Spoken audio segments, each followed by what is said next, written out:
జిల్లా కేంద్రంగా చేయడాన్ని భారత కమ్యూనిస్టు పార్టీ సిపిఐగా స్వాగతిస్తూనే గతంలో ఎన్నికల సందర్భంలో చంద్రబాబు నాయుడు గారు చాలా క్లియర్గా మదనపల్లి ప్రజలకు మదనపల్లితో పాటు తంబాలపల్లి, పీలేరు, పుంగునూరు కలిపి 4 నియోజకవర్గాలతో మదనపల్లి కేంద్రంగా మదనపల్లి జిల్లాని చేస్తామని హామీ ఇవ్వడం జరిగింది. కానీ నెల క్రితం నోటిఫికేషన్లో కూడా ఈ 4 నియోజకవర్గాలతో కలిపి మండలాలతో సహా సరిహద్దులతో సహా మదనపల్లి జిల్లాను ప్రతిపాదనలు పెట్టారు.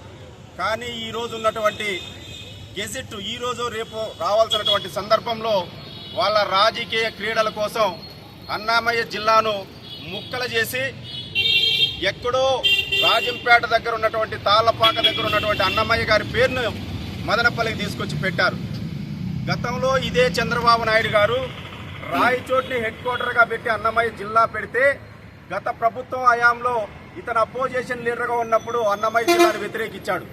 మరి పక్కన ఉన్నటువంటి రాయచోటిని పెట్టినప్పుడే వ్యతిరేకించినప్పుడు ఏ సంబంధమో లేనటువంటి ఈ 5 నియోజకవర్గాలు రాయచోటికి అన్నమయ్యకి సంబంధం లేదు, తంబాలపల్లి నియోజకవర్గానికి కానీ మదనపల్లి కానీ పీలేరు కానీ పుంగునూరు కానీ ఏ నియోజకవర్గానికి సంబంధం లేనటువంటి చరిత్రను మదనపల్లికి ఆపాదించాలనేటువంటి కుటిల రాజకీయం ఇవాళ కూటమి ప్రభుత్వం చేస్తుంది. ఈ మదనపల్లి చరిత్ర గతంలో చంద్రబాబు నాయుడు గారు కూడా చెప్పారు, అతను తనయుడు చెప్పారు, పవన్ కళ్యాణ్ గారు చెప్పారు. ఈ 4 నియోజకవర్గంలో ఉన్నటువంటి ఎమ్మెల్యేలు, టీడీపీ, జనసేన పార్టీ నాయకులందరూ కూడా ఈ విశిష్టత చెప్పారు. జిడ్డు కృష్ణమూర్తి గారు ఉన్నారు, అని బిసెంట్ గారు ఉన్నారు. ఇక్కడ జాతీయ గీతాన్ని ఇక్కడే ట్యూన్ చేశారు. ఇది పెద్ద చరిత్ర అని చెప్పినటువంటి వాళ్ళు అధికారంలోకి వచ్చేపాటికి మాత్రం మదనపల్లి చరిత్ర మాత్రం ఈ కూటమి ప్రభుత్వానికి కానీ చంద్రబాబు నాయుడుకి కానీ కనిపించలేదని సిపిఐ పార్టీగా మేము అడుగుతున్నాం.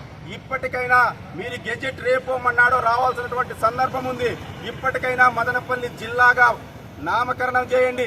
మదనపల్లి జిల్లా పేరుతో జిల్లా కాకుండా అన్నమయ్య జిల్లా పేరుతో కన్నా పెడితే ఇక్కడ మరో పోరాటానికి కూడా శ్రీకారం చుడతామని ఈ సందర్భంగా కూటమి ప్రభుత్వాన్ని భారత కమ్యూనిస్టు పార్టీ సిపిఐగా హెచ్చరిస్తున్నాం.